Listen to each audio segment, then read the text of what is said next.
What's up everybody, Derek here. All right, so this video is about how to manipulate your video to resize it, maybe transform it, and use it within your timeline. And this is a very powerful technique that's going to help you throughout your editing, whether it's to promote your business, work on your new YouTube channel, do your short film or your feature film.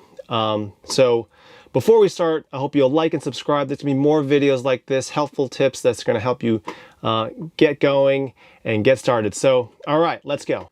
Okay, so now we are going to go over how to use the inspector. The inspector is a very, very important menu that you need to access for each video, because then you can manipulate the size, you can manipulate how it's cropped, things like that. And it's going to come up very, very often while you're editing. All right, so I'm going to take this original video that we've been working with. I'm going to double click it in the timeline. And here we are. And then I'm going to go to the inspector, which is in the upper right, and I'm going to click on it. And then from there, all these different sort of selections and changes that you can make to this particular video that's in the timeline can be made. So going through it, composite mode, you're most likely not going to use this, but let's say you wanted to overlay it on top of something, you would change the opacity. So because there's nothing under the underneath this video, it just gets darker because you're just combining black with a video. But so the transparency or the opacity is manipulated here. Next is transform. This is something that you're going to use very, very often.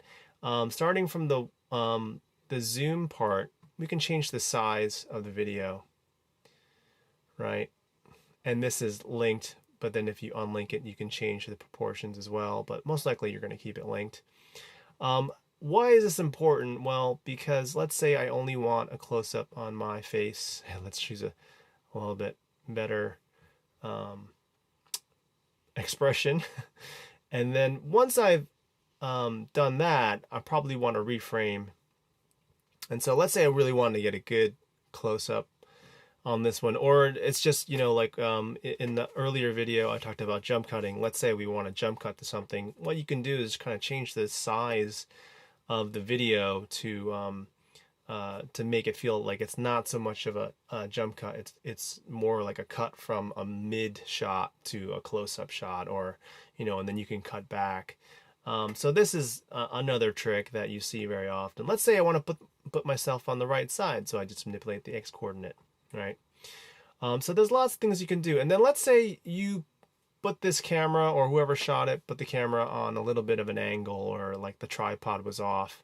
You can actually change how it's rotated, but in my case, it's generally fairly level, so I wouldn't do that. But you can see with the rotation angle, that's what you can do.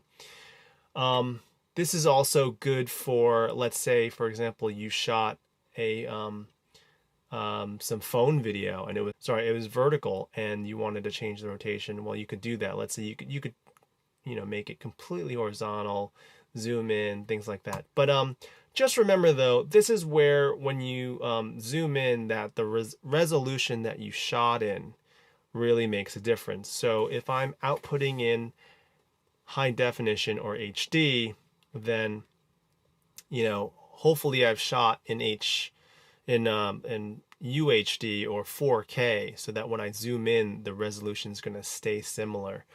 Because as I zoom in, it's going to get grainier and grainier. Okay, so we'll reset those things here, because so this this button right here actually lets you go back to the beginning. Okay, so next is the anchor point, which doesn't really do anything. Pitch, you rarely use that. Yaw, the same thing. You rarely use these things.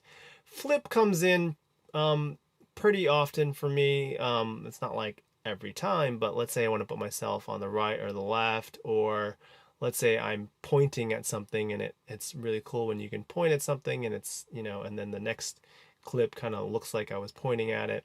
So those are ways you can use the flip. Horizontal, I guess, if your footage came in upside down or whatever. I mean, you could use this, but you would probably use the rotation angle if you were doing something that's over like a timed event. The next area is cropping, which is very, very common to use. Let's say, for example, I wanted to put myself in the bottom left window.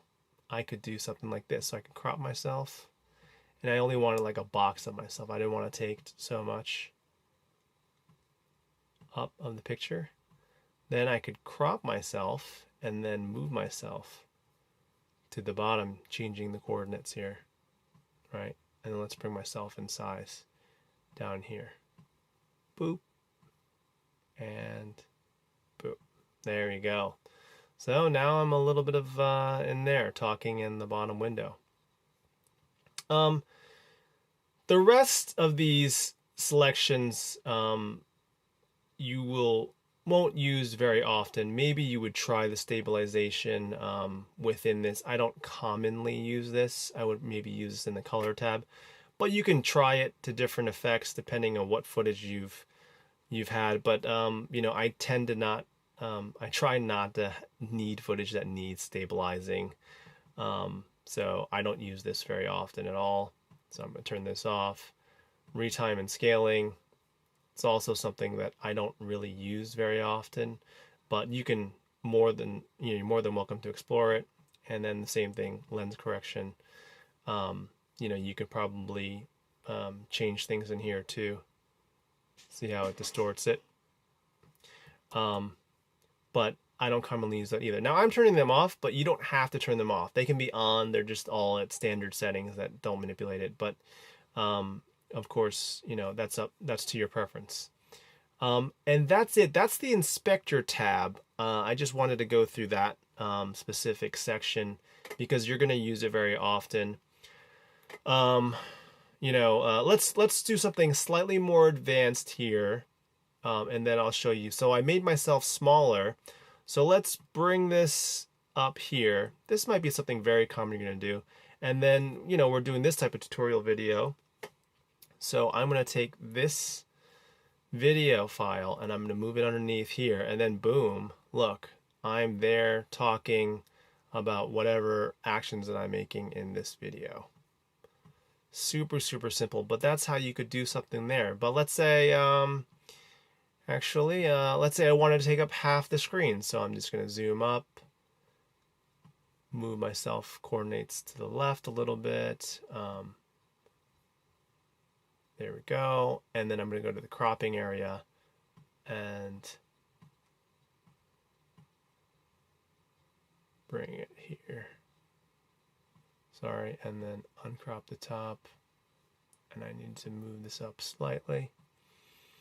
And then there you go. I'm talking half of the screen, and then maybe you have something here on the right, or let's say you're doing a Zoom interview with somebody, and you wanted to blow those up a little bit, you could do that. Or if you know, if you had an interview and someone was teleconferencing, and then let's say they're shooting something on their camera and you're shooting something on your camera, you can simulate that kind of look where you guys are talking to each other like you're in, you know, you're on the news or something like that. So again, yeah, that's it. Something that's super useful, that's going to be commonly used throughout your editing. So I hope you'll like and subscribe to the videos, and I'll talk to you next time.